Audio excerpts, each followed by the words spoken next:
Good morning, everyone. Good morning.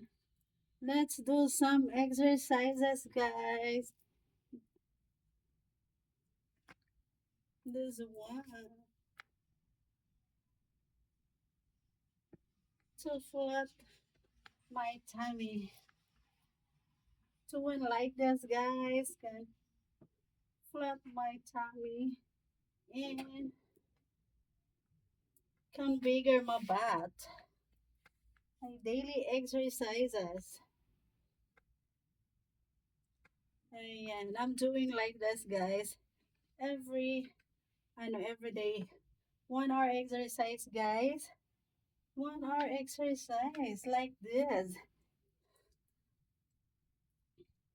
Just to flat my tummy and my belly. Like, yeah. Ayan. So, guys, medyo nag-shape na yung ating body. Ayan. Medyo nag-shape na siya, guys. Look.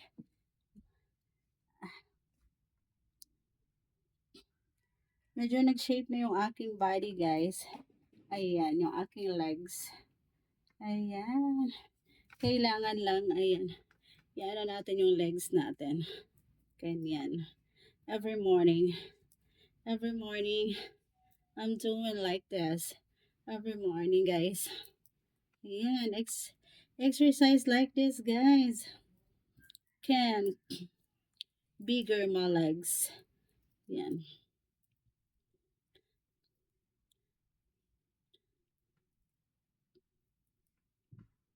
And the other side, like this.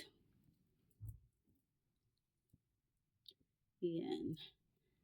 To flat my belly, my tummy over there. And guys, every day I'm doing this. I'm doing like this, guys, every day to maintain my body figure. Yan.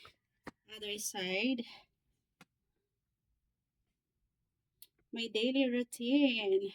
My daily routine, guys, every day. I'm doing like this every day. To flat my body, to bigger my legs. And it's very effective, guys. My daily exercises like this. I really love it. Ayan, medyo masakit lang siya sa tuhod, guys. But effective siya. Effective siya yung aking exercise every day. Ayan, look. Medyo ano na yung aking tummy. And yung aking legs, guys. Ayan. Okay na siya. Ayan, ayan medyo masumakit yung aking ano guys. Medyo sumakit. So look, ayan, my butt. It's bigger now. Ayan. Laki na ng ating ano guys. Ayan. So I finished my egg daily exercises.